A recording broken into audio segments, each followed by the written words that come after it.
പെരിന്തൽമണ്ണയിൽ UDF സ്ഥാനാർത്ഥി നജീബ് കാന്തപുരത്തിനായി ഷാഫി പറമ്പിൽ MPയുടെ നേതൃത്വത്തിൽ റോഡ് ഷോ ഉണ്ട്. നിഖിൽ പ്രമേഷ് മലപ്പുറത്ത് നിന്ന് തത്സമയം ചേരുന്നു. ഗുഡ് മോർണിംഗ് നിഖിൽ, പറയൂ. പെരിന്തൽമണ്ണ നഗരത്തിലൂടെയുള്ള നജീബ് കാന്തപുരം MLAക്ക് വേണ്ടിയുള്ള ഷാഫി പറമ്പിൽ നയിക്കുന്ന റോഡ് ഷോ പുരോഗമിക്കുകയാണ്. ഷാഫി, കഴിഞ്ഞ തവണ വളരെ ചെറിയ വോട്ടുകളുടെ ഭൂരിപക്ഷത്തിലാണ് നജീബ് കാന്തപുരം വിജയിച്ചത്. ഇത്തവണ എന്തായിരിക്കും സാഹചര്യം? 30-ൽ നിന്ന് 10,000-ങ്ങളിലേക്ക് കടക്കുന്ന തെരഞ്ഞെടുപ്പായിട്ട് ഇത് മാറും. നിങ്ങൾ അദ്ദേഹത്തിന് ജനങ്ങളുടെ പിന്തുണ എത്ര വലുതാണ് എന്നുള്ളത് നമുക്ക് തന്നെ അനുഭവപ്പെടുന്നുണ്ട്. ഈ കോൺസ്റ്റിറ്റ്യുവൻസിയുടെ പുറത്തുള്ള ആളുകൾക്ക് പോലും നജീബ് കാന്തപുരം എന്ന MLA കോൺസ്റ്റിറ്റ്യുവൻസിയിൽ നടത്തിയ വർക്കിന് വലിയ മതിപ്പാണ്. എനിക്ക് വളരെ ഇന്നോവേറ്റീവായ നല്ല വിഷനുള്ള ഒരു ജനപ്രതിനിധി. അദ്ദേഹം അടുത്ത 5 വർഷത്തെ കാര്യമല്ല ആലോചിച്ചത്, അടുത്ത തലമുറയുടെ കാര്യങ്ങളാണ് ആലോചിച്ചത്. ഷാഫി, എങ്ങനെയാണ് കേരളത്തിൽ ഇത്രയും മണ്ഡലങ്ങളിലേക്ക് താങ്കൾ ഓടിയെത്തുന്നത്? അത് കേരളത്തിൽ ഓട് തന്നെ, നമ്മൾ മത്സരിക്കുന്നില്ലല്ലോ. അപ്പോൾ മത്സരിക്കുന്നവരെ ജയിപ്പിക്കുക എന്നുള്ളതാണ് എല്ലാ പാർട്ടി പ്രവർത്തകരുടെ ഉത്തരവാദിത്വം. ഇവിടെ നിൽക്കുന്ന ഒരു പാർട്ടി പ്രവർത്തകന് ഇവിടെ ജയിപ്പിക്കുക എന്നുള്ള ഉത്തരവാദിത്വം. KPCCയുടെ ഒരു വർക്കിംഗ് പ്രസിഡന്റ് ഭാരവാഹി എന്നുള്ള നിലക്ക് പരമാവധി സ്ഥലങ്ങളിൽ ഓടിയെത്താൻ എൻ്റെ റെസ്പോൺസിബിലിറ്റിയാണ്. അപ്പോൾ അതിൽ വലിയ കാര്യമൊന്നുമില്ല.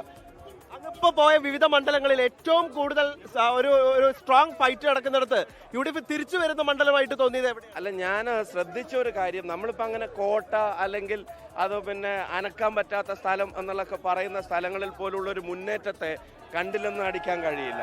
ഇപ്പം ഒരു കാര്യം ഉറപ്പാണ്, എല്ലാ കോട്ടകളും കെട്ടുന്നത് ജനങ്ങളാണ്, പൊളിക്കുന്നതും ജനങ്ങളായിരിക്കും എന്ന കാര്യത്തിന് സംശയമാണ്.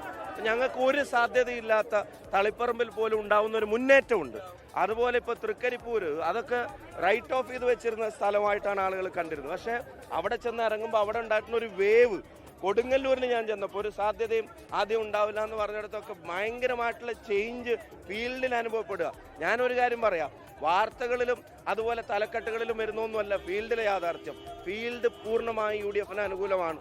അത് ഓരോ സ്ഥലത്തും ചെല്ലുമ്പോൾ, എല്ലാ ജില്ലകളിലും ചെല്ലുമ്പോൾ നമുക്ക് അറിയാൻ കഴിയുന്നുണ്ട്. അവസാന ഘട്ടത്തിൽ ഈ തെരഞ്ഞെടുപ്പിന്റെ ശക്തമായ സാഹചര്യത്തിൽ അനാവശ്യമായി താങ്കളുടെ ഒരു പേര് ഒരു വിവാദത്തിലേക്ക് വലിച്ചിട്ടതിനെ കുറിച്ച് എന്താണ്? അല്ല, ഞാൻ പറഞ്ഞല്ലോ, അത് എങ്ങനെ നമുക്കിപ്പം ഞാൻ എങ്ങനെ അതിനകത്ത് റെസ്പോൺസിബിൾ ആവുന്നു? ഞാൻ അതിനെപ്പറ്റി പറഞ്ഞു കഴിഞ്ഞു. നോക്കിയപ്പോ ഒരു വ്യക്തി ചെയ്ത കാര്യങ്ങൾക്ക് ഉത്തരവാദിത്വമുണ്ട്. പൊതുപ്രവർത്തനത്തിൽ ഒരുമിച്ച് സഹപ്രവർത്തകരായിട്ടൊക്കെ പ്രവർത്തിക്കും. പക്ഷെ വ്യക്തിപരമായി ചെയ്യുന്ന കാര്യങ്ങളുടെ റെസ്പോൺസിബിലിറ്റി അവർക്ക്. ഇന്ന് നിയമപരമായി എന്തെങ്കിലും തരത്തിലുള്ള തടസ്സങ്ങൾ ഞങ്ങൾ സൃഷ്ടിക്കുന്നില്ല, വേറൊരു തരത്തിലുള്ള സംരക്ഷണം ഒരുക്കുന്നില്ല, പാർട്ടി നടപടിയെടുത്തു. ഇനി ഇതിൻ്റെ മുഴുവൻ ഉത്തരവാദിത്തം ഇങ്ങനെ പറയുമ്പോൾ ഈ ഗവൺമെന്റിൽ, പേഴ്സണൽ സ്റ്റാഫിൽ, MLAമാരിൽ, പാർട്ടിയിൽ ഒക്കെ CPM മുഖ്യമന്ത്രിയുമായിട്ട് ബന്ധപ്പെട്ട ഇത്തരം കാര്യങ്ങൾ ഉയർന്നു വരുമ്പോൾ അവരൊന്നും എടുത്ത സമീപനം അല്ലല്ലോ കോൺഗ്രസ് എടുത്തത്. അപ്പം അതുകൊണ്ട് അദ്ദേഹത്തിൻ്റെ വാക്കിൽ എന്തെങ്കിലും തെറ്റുണ്ടായിട്ടുണ്ടെങ്കിൽ ആ തെറ്റ് നിയമപരമായി പോലീസ് അന്വേഷിച്ച് കുറ്റം ചെയ്തിട്ടുണ്ടെങ്കിൽ നടപടികൾ എടുക്കട്ടെ. പാർട്ടിക്ക് ഇപ്പോൾ ചെയ്യാൻ കഴിയാവുന്ന കാര്യം ചെയ്തു. ഷാഫി പറമ്പിൽ നയിക്കുന്ന റോഡ് ഷോ പെരിന്തൽമണ്ണയിലൂടെ ഇങ്ങനെ പുരോഗമിക്കുകയാണ്. നമ്മൾ കാണുന്നുണ്ട്, ആയിരക്കണക്കിന് ആളുകൾ ഇവിടെ കാണാം. വലിയ രീതിയിൽ ജനങ്ങൾ ഇത് ഏറ്റെടുക്കുന്ന ഒരു കാഴ്ചയാണ് നമുക്ക് കാണാൻ കഴിയുന്നത്.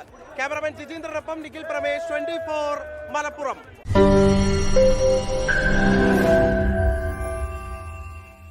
ലോകത്തെവിടെയായാലും ഏത് സമയത്തും 24 വാർത്തകളും ഓഗ്മെന്റഡ് റിയാലിറ്റി പാക്കേജുകളും എക്സ്പ്ലെയിനറുകളും വിശദമായി കാണാൻ ഞങ്ങളുടെ YouTube ചാനൽ നിങ്ങൾക്ക് സബ്സ്ക്രൈബ് ചെയ്യാം.